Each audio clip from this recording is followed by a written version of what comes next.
صل على محمد وآل محمد.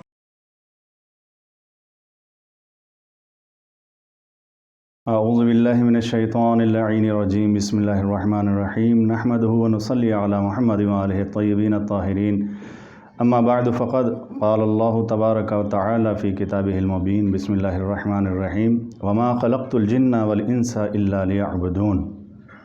ارشاد پروردگار عالم ہے کہ ہم نے جنات اور انسان کو اس لیے پیدا کیا ہے تاکہ وہ ہماری عبادت کریں. عبادت کی روح سے اگر آپ دیکھیں تو ہمارا ہر امام سب سے زیادہ عابد اور زاہد نظر آئے گا. کائنات میں ان سے زیادہ عبادت کرنے والا کوئی اور نہیں مل سکتا. اور ہمارے چوتھے امام زین العابدین علیہ السلام کہ جن کے لقب ہی زین العابدین اور سید الساجدین اور سجاد اور ذو الصفینات ہیں. زین العابدین کا مطلب عبادت گزاروں کی زینت، سید الساجدین یعنی سجدہ کرنے والوں کی سید و سردار، ذو الصفینات یعنی اتنے زیادہ سجدے کرنے والے کہ سجدوں کی وجہ سے ان کے اعضائے سجدہ پر گٹھے پڑ گئے ہوں. تو امام زین العابدین علیہ السلام ان کے القابات بتا رہے ہیں کہ آپ کتنے بڑے عابد اور زاہد تھے. امام زین العابدین علیہ السلام کی 25 محرم سن 95 میں ہجری آپ کی شہادت کی تاریخ ہے. اور اسی مناسبت سے میں امام زین العابدین علیہ السلام کی کچھ کارہائے نمایاں آپ حضرات کے سامنے بیان کرنا چاہتا ہوں. آپ کے 3 کام بہت منفرد نظر آتے ہیں جو اس وقت کی ذمہ داری تھی. امام علیہ السلام نے امامت کی ذمہ داری کس طرح سے نبھائی ہے. سب سے پہلے آپ کا ایک مقصد امام حسین، مقصد کربلا کو لوگوں کے سامنے عام کرنا تھا. دوسرا آپ کا مقصد اپنے چاہنے والوں، اہل حق اور محبوں کو حکومتوں سے بچانا تھا. تیسرا جو اس وقت لوگوں کی فکریں اسلام سے منحرف ہو چکی تھی ان لوگوں کو صحیح اسلامی فکر سے دوچار کرانا تھا. یعنی لوگوں کو بتانا تھا کہ اسلامی فکر کیسی ہونی چاہیے، لوگوں کی فکروں میں انقلاب پیدا کرنا تھا. تو امام علیہ السلام نے یہ 3 بڑے کام انجام دیے. اور کیسے انجام دیے؟ سب سے پہلے مقصد امام حسین علیہ السلام کو بچانا بھی تھا اور لوگوں کے درمیان پھیلانا بھی تھا کہ امام حسین علیہ السلام نے اپنی قربانی اور اپنے انصار اور اصحاب کی قربانی اور اتنی بڑی قربانی کیوں پیش کی ہے. اس مقصد کو امام زین العابدین علیہ السلام پوری دنیا کے سامنے کس طرح سے بیان کریں. امام زین العابدین علیہ السلام نے مقصد کربلا کو بیان کرنے کا انداز کچھ ایسے اپنایا کہ آپ کے سامنے جب بھی کوئی کھانے کی چیز آتی تھی تو آپ اس کو دیکھ کر رویا کرتے تھے. جب پانی آتا تھا تو آپ اس کو دیکھ کر رویا کرتے تھے. جب کوئی نعمت خداوندی ان کے سامنے آتی تھی تو آپ گریا کرتے تھے. یعنی ہر چیز میں گریا. جب کھانا آیا لوگوں نے پوچھا آپ کیوں گریا کر رہے ہیں تو فرماتے تھے میرے بابا کو 3 دن کا بھوکا اور پیاسا قتل کیا گیا. پانی کو دیکھ کر گریا فرماتے تھے کہ اسی پانی کے لیے میرا بابا دشمنوں کے سامنے گیا، علی اصغر کے لیے پانی مانگنے کے لیے، سکینہ کے لیے پانی مانگنے کے لیے گیا مگر انہیں پانی نہیں دیا گیا. اور اس طرح سے مقصد امام حسین علیہ السلام کیا تھا لوگوں کے سامنے بیان کیا کرتے تھے. دوسرا مقصد آپ کی زندگی کا کہ ظالم حکومتوں سے اپنے چاہنے والوں، محبوں، شیعوں اور اہل حق کو بچانا تھا. وہ کس طرح سے آپ نے انجام دیا؟ وہ اس طرح سے کہ کربلا کے بعد 2 نظریے نکل کر سامنے آ رہے تھے آپ کے چاہنے والوں میں. ایک نظریہ یہ تھا کہ جب ہمارا امام قتل کر دیا گیا تو اب ہمیں جینے سے کیا فائدہ ہے، بس ہم مرنا چاہتے ہیں. اور ایک نظریہ نکل کر سامنے آ رہا تھا جب ہمارا امام قتل کر دیا گیا تو اب ہم کسی کو نہیں چھوڑیں گے. پہلا نظریہ کہ جب ہمارے امام ہی نہیں رہا، ہمارے سامنے قتل کر دیا گیا تو اب ہمیں جینے کا کیا فائدہ. اس نظریے کے تحت سلیمان بن سرد خزائی اپنے 4000 کے لشکر کو لے کر میدان میں آئے اور کہتے تھے کہ جب تک ہم سب قتل نہیں ہو جائیں ہم ہار نہیں مانیں گے. اور نتیجہ یہی ہوا کہ سب کے سب قتل کر دیے گئے. دوسرا نظریہ وہ مختار کے ساتھ، یعنی مختار نے کہا کہ میں ایک امام حسین علیہ السلام کے قتل کرنے والوں کو قتل کر کے ڈالوں گا. دونوں ہی طریقے سے امام کے چاہنے والے محب شیعہ اور اہل حق کی زندگی خطرے میں تھی، کیونکہ اہل ظلم جو تھے وہ کسی طرح سے امام کے چاہنے والوں کو برداشت نہ کرتے۔ دونوں ہی طریقے والے، دونوں ہی نظریے والے اہل ظلم کا شکار ہونے والے تھے، اور ایسا ہی ہوا بھی۔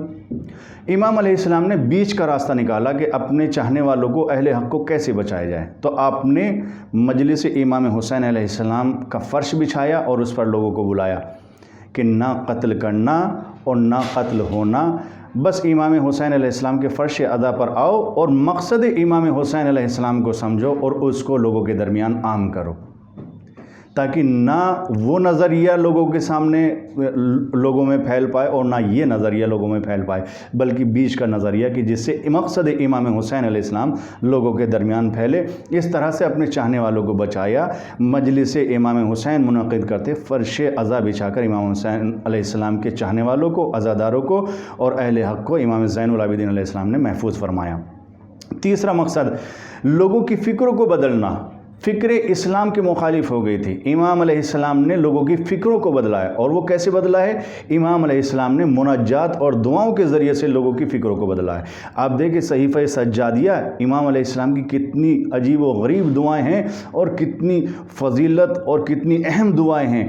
آپ صحیفہ سجادیہ کو پڑھیں۔ صحیفہ سجادیہ ہر شیعہ کے گھر میں ہونا ضروری ہے۔ امام علیہ السلام نے کس طرح سے لوگوں کی فکروں میں تبدیلی لائی اور فکروں کو کیسے بدلا ہے۔ امام علیہ السلام نے صرف دعاؤں کے ذریعے سے، اور دعائیں پڑھتے تھے، لوگ اس کو قلم بند کرتے تھے، اور امام علیہ السلام اسی دعاؤں میں معرفت کے دریا بہا دیا کرتے تھے، لوگوں کو سمجھا دیا کرتے تھے کہ حق کیا ہے اور باطل کیا ہے، تمہیں کس کے ساتھ جانا ہے اور کس کے ساتھ نہیں جانا ہے۔ تو امام علیہ السلام نے اپنے جو فرائض تھے امامت کے، لوگوں کو حق بتانا اور حق سے آشنا کرنا اور حق والوں کو کی حفاظت کرنا، وہ تمام کے تمام امور امام علیہ السلام نے بیٹھے ہوئے انجام دیے ہیں۔ لیکن اہل ظلم کو یہ برداشت نہ ہو سکا اور امام علیہ السلام کی جان کے دشمن بن گئے۔ عزیزو، امام علیہ السلام پہلے ہی اتنے ظلم اٹھا چکے تھے، کیا یہ کم ظلم ہے کہ بابا کا لاشا زمین پر پڑا ہوا ہے، بیٹے کے دونوں ہاتھ بندھے ہوئے ہیں اور بیٹا بابا کا لاشا چھوڑ کر چلا جا رہا ہے؟ یہی تو کہا تھا جب سید سجاد نے امام حسین علیہ السلام کی جسد مبارک کو دیکھا تو ایک مرتبہ چہرے کا رنگ متغیر ہو گیا۔ جناب زینب نے اپنے آپ کو اونٹ کی پیٹھ سے گرایا، جناب زینب علیہ السلام کی طرف مخاطب ہوئے تو جناب زینب نے فرمایا، بیٹا کیا تم مرنا چاہتے ہو؟ اے لاوارثوں کے وارث بیٹا، کیا تم ہمیں چھوڑ کر جانا چاہتے ہو؟ تو سید سجاد نے فرمایا، پھوپھی اماں، کیوں نہ مر جائے وہ جوان بیٹا جس کے بابا کا لاشا زمین کربلا پر پڑا ہوا ہے اور نہ بیٹا غسل دے سکتا ہے، نہ کفن پہنا سکتا ہے، نہ دفن کر سکتا ہے۔ عزادارو، آج شہادت کی تاریخ ہے اور امام علیہ السلام ایک بار شہید نہیں ہوئے، ایک بار قتل نہیں ہوئے۔ امام علیہ السلام کربلا کے بعد نہ جانے کتنی بار قتل کیے گئے، کتنی بار شہید ہو گئے۔ امام علیہ السلام، کیا یہ قتل نہیں ہے امام کا کہ امام کی پھوپھیاں، امام کی بیٹیاں، امام کی بہنیں بے مکنا و چادر بلوائے عام میں پھرائی جا رہی ہیں؟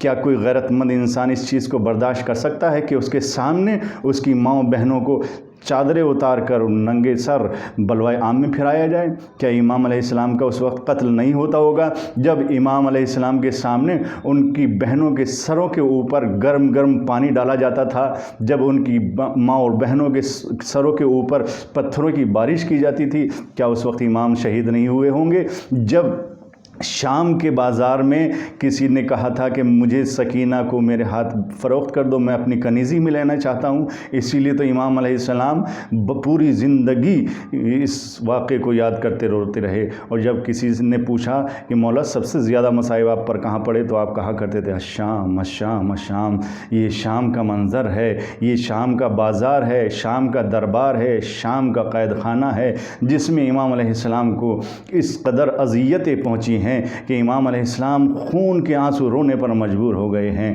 امام علیہ السلام رو رہے ہیں، امام اپنے بابا کو یاد کر کے رو رہے ہیں، لیکن ظالموں سے یہ بھی برداشت نہ ہوا اور آخرکار ولید نے امام علیہ السلام کو زہر کے ذریعے سے شہید کر دیا۔ امام علیہ السلام کو زہر دے دیا گیا اور امام زین العابدین علیہ السلام ایک مرتبہ گھر میں آئے، اپنے بیٹے امام محمد باقر علیہ السلام کو بلایا، بیٹا مجھے زہر دے دیا گیا ہے اور آج کی شب میں دنیا سے رخصت ہو جاؤں گا۔ وصیتیں کر دی امام زین العابدین علیہ السلام نے۔ وصیتیں کرنے کے بعد شب کا وقت آیا اور وہ وقت آیا کہ جب امام علیہ السلام کے جسم پر زہر کا اثر بڑھنا شروع ہو گیا۔ ایک وقت وہ آیا کہ امام محمد باقر علیہ السلام کے سامنے آپ کے جد بزرگوار، آپ کے والد گرامی امام زین العابدین علیہ السلام اس دنیا کو چھوڑ کر اپنے بابا امام حسین علیہ السلام کی خدمت میں پہنچ گئے۔ رونے کا کوہرام برپا ہو گیا۔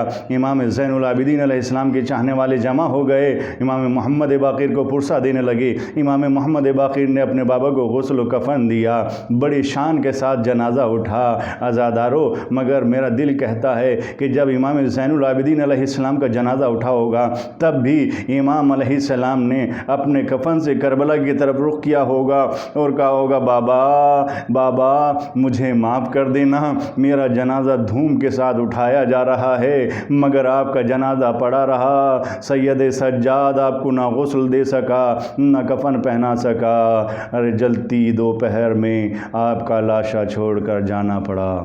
الا لعنت اللہ علی القوم الظالمین وسیعلم الذین ظلموا ای منقلب ینقلبون۔